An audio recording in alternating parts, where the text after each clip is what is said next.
Ethiopia rejects undesirable meddling by Arab League on GERD.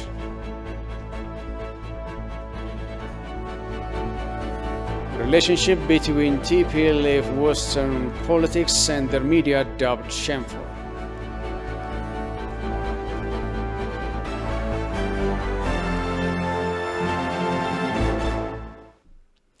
Hello and welcome to this news hour. I'm Daniel Kasahun with the news. Ethiopia rejects unsolicited meddling by the League of Arab States on the matter of the Grand Ethiopian Renaissance Dam following the League's submission of a letter to the United Nations Security Council and the United Nations General Assembly to intervene in the matter. The Deputy Prime Minister and Minister of Foreign Affairs of Ethiopia, Demeqa Mekonnen, sent a letter to the President of the UN Security Council stating that his country is disappointed by the Arab League for addressing the United Nations on a matter that does not fall within its purview.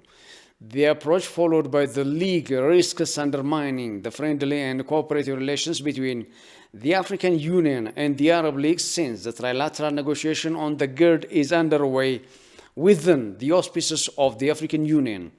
The letter further states that Ethiopia is encouraging the trilateral negotiations in good faith and continuing its utmost commitment to make the African Union-led process a success. Ethiopia also reiterates its quest for the international community to encourage Egypt and Sudan to abide by the accepted principles of international law on the utilization of transboundary water resources.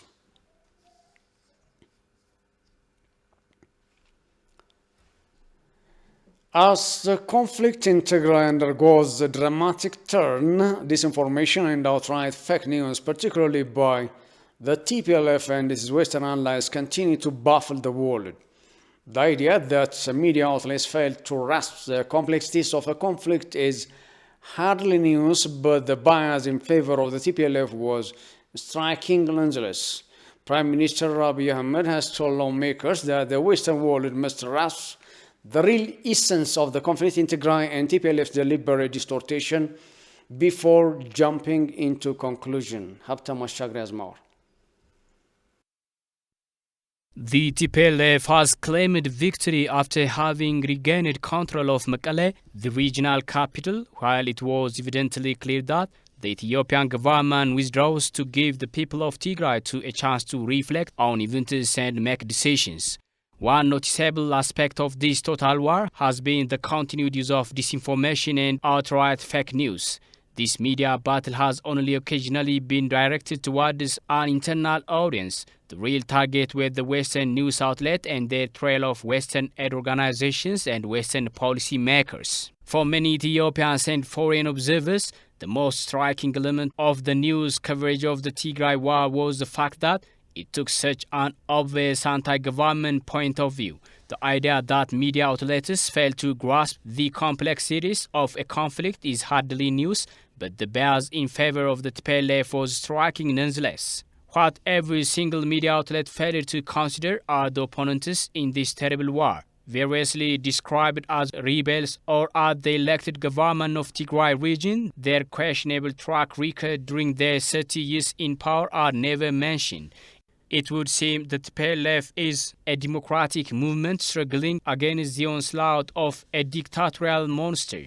Not a word about the fact that the TPLF ruled Ethiopia as one of the continent's most autocratic regimes. Its regime includes political persecution, outright ballot rigging, widespread corruption, and two full-scale wars in just over a decade against Eritrea in 1998 up to 2000 and in Somalia in 2006 up to 2009. Against Eritrea in 1998-2000 and in Somalia in 2006-2009. Not exactly peacemakers, to be fair, the article argued. Every single aspect of the war has been automatically blamed on the central government. The refugees are fleeing because of them, not because of the TPLF is recruiting in mass. in village after village and good luck refusing their requests. The writer argued that in Ethiopia, concerns over disinformation, fake news and grievances politics by ethnic nationalist groups such as the TPLF and OLF Shane have intensified in recent years. Policy makers, researchers and observers worry that these groups team up with notorious Western journalists to spread false narratives and disseminate rumors in order to shape international opinion and by extension government policies. The writer mentioned some of the notorious include Alex Diwal, a scholar on African political affairs who has openly mentioned in his books his admiration for former Ethiopian Prime Minister Meles Zenawi and his TPLF party. Jetil Tronvol is another such case. In his many media appearances, he can barely hide his satisfaction at being in daily contact with the TPLF leadership. In both cases, these scholars have house to fill explaining the perfidy of the Ethiopian central government and not a word to say about potential TPLF misbehavior and crimes. Their silence in this regard is defeating. As for the BBC, which likes to see itself pontificating from the summits of good journalism, its BBC Tigrinya editor recently joined the TPLF fighters. The writer observed that homework not done by Western powers has led to misguided policy actions. Ethiopians feel betrayed and disappointed by this bad reporting and policy measures. The Western media's reporting on the conflict both in northern Ethiopia and the rest of the country has been unbalanced and consistently based against Ethiopia, he argued. Prime Minister Abiy Ahmed told lawmakers on Monday that the Western world must grasp the real essence of the conflict in Tigray and TPLF's deliberate distortions before jumping into conclusions. What's really surprising and what I want you to also understand is that in the past years we have done a lot of activities have been done in that area and no media was resonating that. The past 2 days the international media, the way it's reporting is surprising. It shows that Ethiopians should awaken.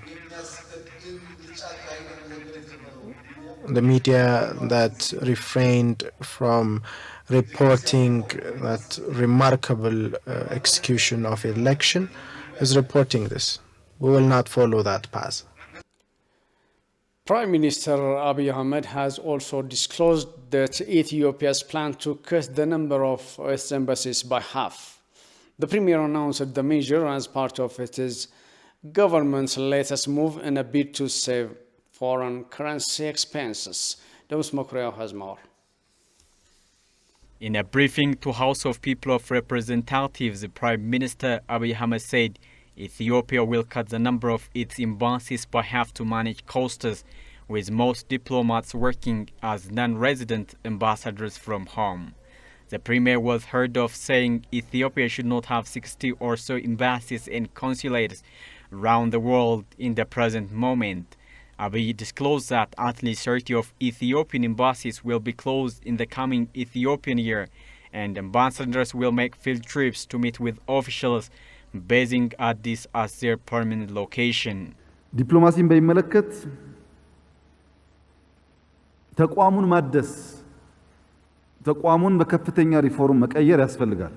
Concerning diplomacy, we need to reform Ministry of Foreign Affairs. Ethiopia shouldn't have 60 or so embassies and consulates presently. Instead of spending United States dollars all over the place in the next 6 months to 1 year period, at least 6 embassies should be closed and the ambassadors instead should be here. I hope Foreign Affairs Ministry will take some corrective actions to solve this problem. The Premier forwarded his appreciation to Ethiopians living abroad for defending their country interest and act as alternative ambassadors. Abiy underscored that government is working to bring forth young diplomats and called on Ethiopians living abroad to continue defending their country interests. በርካታ ወጣቶች ሰልጥነው ወደ ውጭ ጉዳይ ተቀላቅለዋል። ገና ቢሆንም በሂደት ተቋሙ ይጠናከራል የሚል ግምት አለ። We trained many young diplomats and I believe Foreign Affairs Ministry will be better in the near future. We also noticed several individuals, both in United States and Europe, who did better jobs than our former ambassadors. We never paid them a penny, but they contributed a lot. We need to mobilize the diaspora community effort and make it relevant to our country. Prime Minister Abiy Ahmed disclosed the reduction of Ethiopian embassies around the world as a measure to reduce cost, yet how much money Ethiopia intends to save by implementing this plan is not clear. The TPLF group that were pursuing continued its belligerence to protect few individuals. In furtherance of its agenda, it began conscripting young and elderly civilians, women and men, to fight highly trained and armed men of their country. This exposed the people in Tigray for the military confrontation that are not prepared for. We will augment humanitarian efforts in the region, including distribution of food and non-food items from warehouses across Tigray. The National Disaster Risk Management Commission and the 5 humanitarian agencies deployed in all waradas of the region are set to resume their function.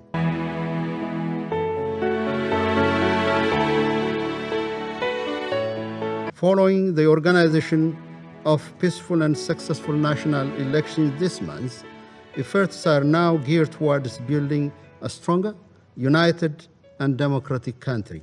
In this connection, the Ethiopian government is developing a roadmap for inclusive dialogue to ensure a lasting peace and stability.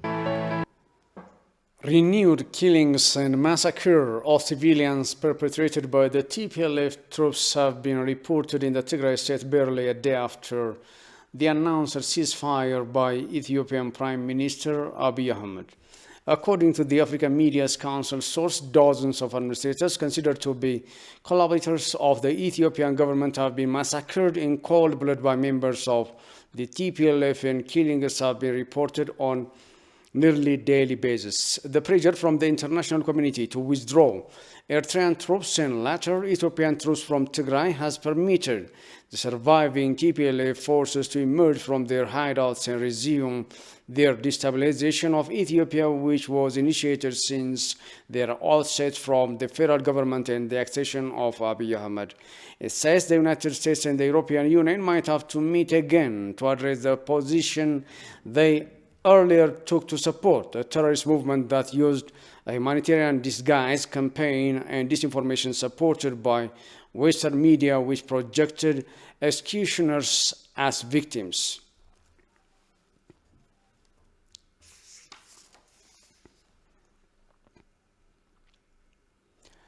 Ethiopia's religious leaders have expressed their concern that economic independence is critical to avert undesirable challenges from external sources. They made their remark on the consultation forum by Ethiopia's Inter-Religious Council in collaboration with Commercial Bank of Ethiopia. They also called on indigenous financial institutions to support efforts of Ethiopia's Inter-Religious Council in building social values, peace and development in the country. Jerusalem Bazaar reports. Ethiopia is a multi-ethnic nation endowed with diversified culture, language, faith, religion, and rich history. Accommodating all their differences, Ethiopians have been living in peaceful coexistence for centuries, and this has become a living witness for the rest of the world. That's why, with the aim of amplifying the role of independent religious institutions and indigenous financial institutions in nation building, a national consultation forum has held here in the capital, Addis, on Monday. The session highlighted most of external interferences are coming from dependencies of finance. Therefore, indigenous financial institution support is needed to sustain efforts of religious institutions in peace building of the nation. Collaboration work among local financial institutions and religious institutions is significant in ensuring peace in the country. Not only this is another way of tackling undesirable external forces interference due to finance. Indigenous financial institutions are aware of their people's social value, religious philosophy and culture. Therefore, they have been standing with Ethiopian religious institutions because they are indigenous. At the same time, our religious financial institutions could also be equipped with sustainable finance to realize their activities in national building on the basis of Ethiopians' social makeup. Instability or loss of peace may be affected all walks of life, such as financial institutions are directly affected by unrest in Ethiopia. There is no cost we spare for peace. We have to preserve our country's peace. Religious institutions have also a huge responsibility in keeping Ethiopia's peace because they have many Ethiopian religious followers. Our bank has not any intention to support specifically one religious institution because we are a financial institution. Therefore, we will support efforts of Ethiopia's Interreligious Council in nation building because we are directly affected due to loss of peace. One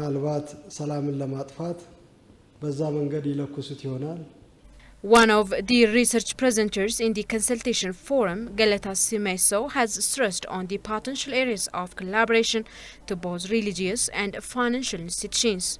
The people, on the one hand, who are clients for the financial institutions are constituencies for congregants for the religious institutions. So they serve as common denominators. If the religious institutes work on the values and ethical standards and equity and social inclusion and things like that, because these are teachings of religion, although they can be found here and there in other sectors. If they work strongly on that, they can create conducive environment, be it for finance or any other institution.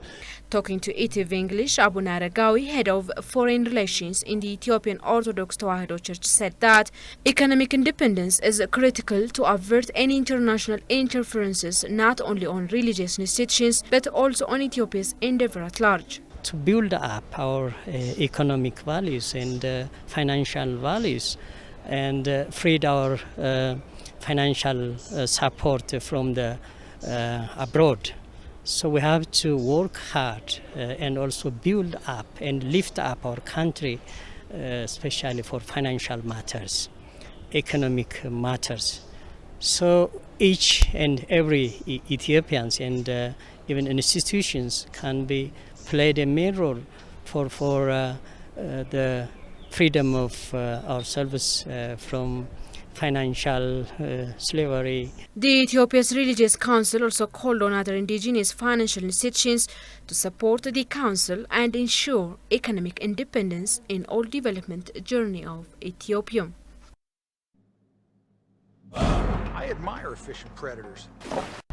You are watching the live transmission of our This News Hour. Ethiopia's digital diplomacy team has played a irreplaceable role in reaching out the international community with different languages. Members of the digital diplomacy team said they have been doing their level best countering the erroneous narratives by Egyptian media outlets on the GERD. Allah Teklamare Mazmor.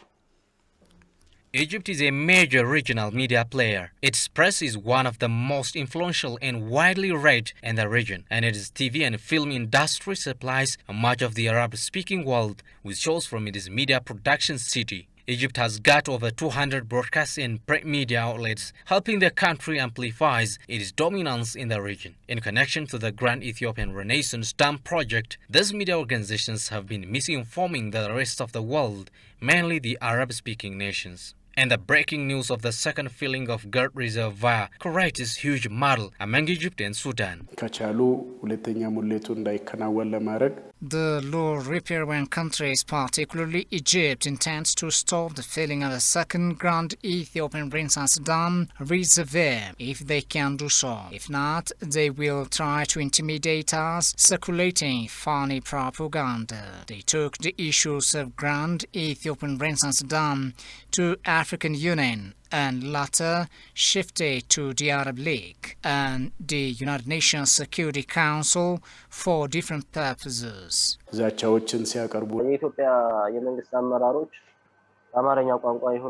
Lie has become a systematic job of Egyptian media. They falsely transcribe Amharic remarks of Ethiopian government officials. The Egyptian media and their activists have been frequently setting such propaganda since the inception of the Grand Ethiopian Renaissance Dam. However, the counterattack from the Ethiopian side in the digital diplomacy has so far achieved remarkable results. The Arab media is celebrating on the latest developments in Tigray, describing Ethiopia in a bad manner. But my colleagues in the Arabic department are doing well in giving possible feedback to their propaganda. Previously, there has never been any organized team to address the Arab world with regard to the Ethiopia's natural and legal rights on the Nile River. But these days, things have been changed and our digital diplomacy is working hard to address our issues. Ethiopia has organized a digital diplomacy team to communicate the world with 5 different international languages about the GERD. Many Ethiopians are rejoicing over the news heralding the second filling of the GERD reservoir.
At this news hour.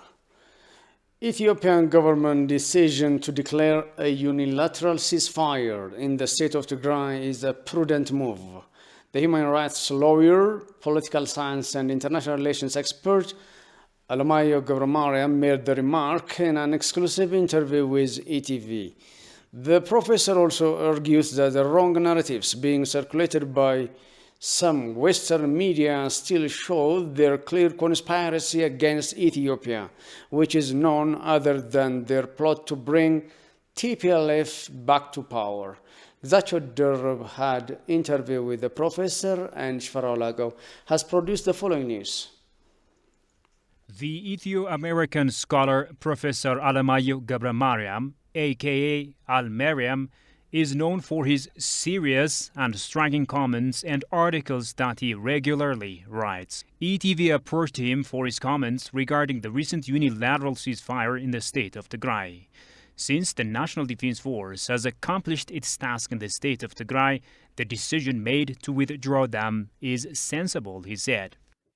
Well, that was a prudent decision. The Ethiopian government assessed the overall situation and determined that a strategic withdrawal would serve a multiplicity of purposes. The original mission of the Ethiopian army in Tigray region was to capture apprehend and bring to justice those individuals who planned, financed, organized, and coordinated the attack on the Northern Command.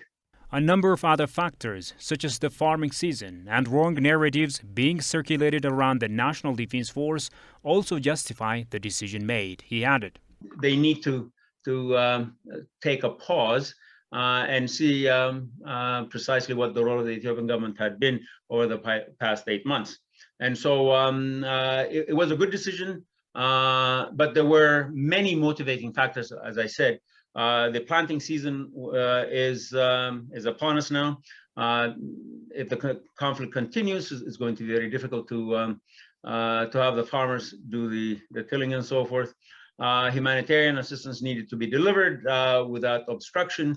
And it was a net drain on the national treasury. And Ethiopia also has a number of other priorities, including development priorities and the potential threats from elsewhere. And so the government had to redirect and reassess its both its strategic and overall calculation with respect to its continued engagement at that level in Tigray.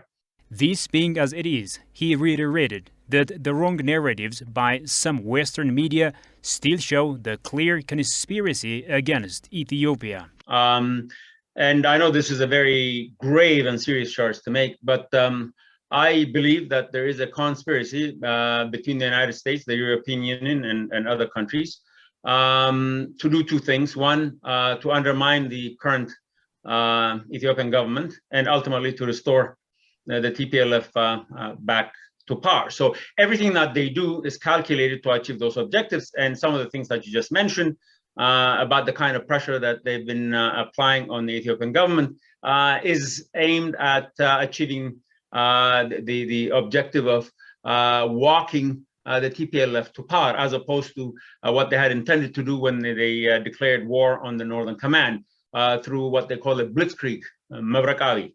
Through a lightning strike that they would be able to capture a state power within a week or two, or probably no more than a month. That didn't work, and so now they're relying on the diplomatic muscle of the United States and the European Union, principally using sanctions and other pressures to bring Ethiopia to its knees.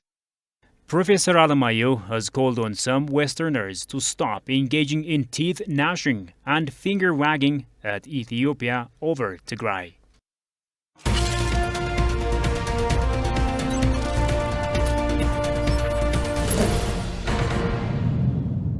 In business, the Ministry of Transport says the nation is vigorously modernizing its transport and logistics services in a bid to drive strong global economic relations. The Minister of Transport, Dagmawit Mogas, indicated the major activity of the logistic performance appraisal is part of the 10-year development plan that could help boost the logistic performance across the nation. Kasaun Chane reports. In an event organized by the Ministry of Transport to evaluate the performance of the logistics service system, Transport Minister Dagmawit Mogas said the government of Ethiopia has been undertaking sweeping economic reforms aimed at strengthening the active involvement of the private sector and reinvigorating the economy. Minister said that the logistics sector was close to foreign investors so far. Our target in our 10-year perspective plan is to improve the level of performance of our logistics from where we have it now as 126 from 160 countries to that of to be a state of 40s. The logistics sector has been, especially with related to dry port development, with related to freight provision and others, it was closed for foreign investors. And most of the activities even used to be done by the government. But after the ratification of the revised logistic regulation by the Council of Ministers, major areas in the logistics sector are already opened up for the private sector engagement. both domestic and foreign investors. She further pinpointed that the government has prioritized improving logistics and transportation through solving the tracking and tracing problems in the warehouses, among its various economic reforms as part. We believe we need to have a cargo tracking system. It is one of the interventions that's being carried out by Customs Commission. So when it is finalized, definitely we will be able to trace the whereabouts of our cargoes, and that's going to help us to know the kind of commodities that we have in hand and the limitations or the gaps that are required, and then take the necessary step accordingly. And definitely this is going to address the different sabotage and other things that we see in the trade system.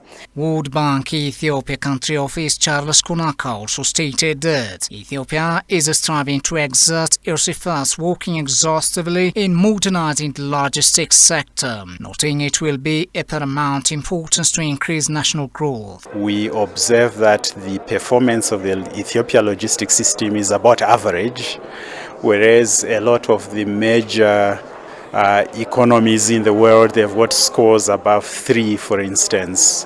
Here in Ethiopia, we are observing a score of about 2.5. Thereabouts, and therefore there is some work that still needs to be done in order to continue improving the performance of the logistics system so that it is at par with some of the best economies on the continent and also more so internationally, since a lot of the trade between Ethiopia and the rest of the world is with countries outside the continent of Africa. Through proving the implementation of various logistics strategies following the ongoing reforms in the country, the government ought to adjust a suitable environment to anchor investors' involvement in the sector, according to logistics advisor Matteo Sincermo. The issue when you attract the FDI, foreign direct investment, there are variables that you have to consider. For example, conducive investment environment like tax holidays, quality of raw material availability, facilities available like infrastructure issues, quality of raw material, quality of cheap labor, and these are like the variables that you consider when you attract FDI. But what you should not miss is the logistical issue, that the cost is associated to moving goods for the industries, and the finished goods that you may move back to the market. Maybe the market is the foreign market, and they consider this logistical costs and time to move back. So logistics has to be competitive to attract FDI, otherwise cheap labor and cheap raw material alone cannot guarantee FDI. During the occasion, participants on the park commended Ethiopia's efforts towards improving the logistics and transportation services within the shortest time possible for the economic growth of the nation. That was a report by Kasan Chanay. Moving to another news, Ethiopian Airlines has become Africa's top airline in passenger and freight traffic, retaining its leadership position in the continent. According to the African Airlines Association's report, Ethiopian has been ranked first by passenger and cargo traffic in 2020. Ethiopian carried 500,000 tons of freight and 5.5 million passengers through its main hub at the Addis Ababa Bole International Airport.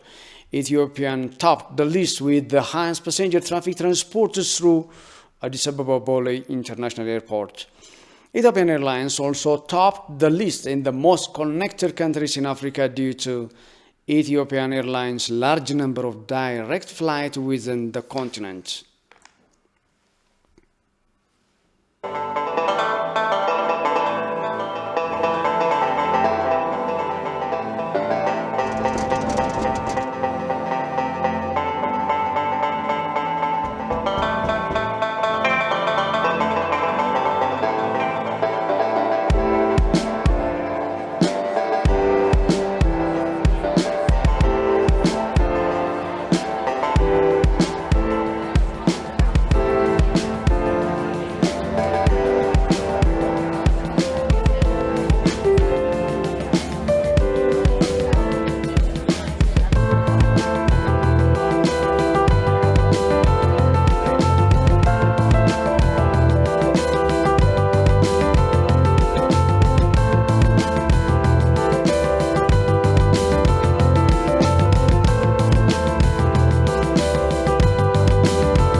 A Nobel Peace Prize nominee has accused the Director General of the World Health Organization of allegedly aiding genocide in Ethiopia.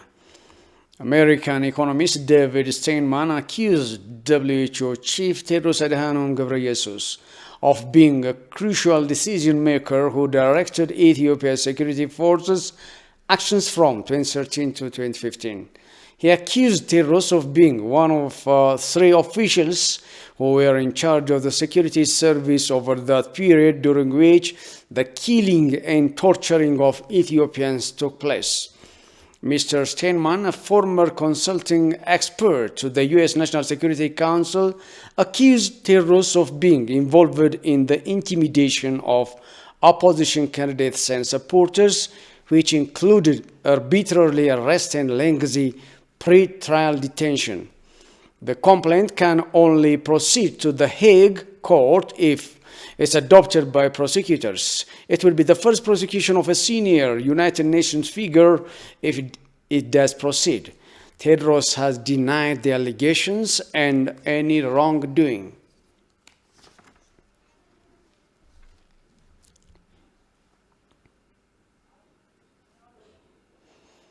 In reminder of the airlines, Ethiopia rejects undesirable meddling by the Arab League on its Grand Renaissance Dam.